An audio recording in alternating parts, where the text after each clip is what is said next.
всегда среди людей.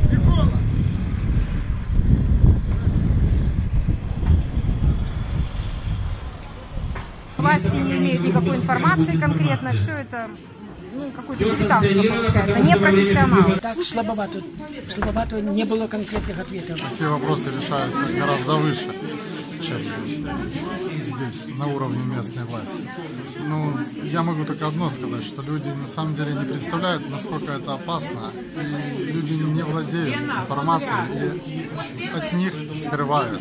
Я думаю, что отступать нельзя, то есть если уже идти до конца, то надо, естественно, идти в те органы, которые вышестоящие, то есть над нашими там райисполкомами и прочими органами. То есть, кто-то же есть, кто может принять решение, вплоть до президента. Власть сбежала, позор, особенно в преддверии депутатских выборов, которые пройдут в феврале.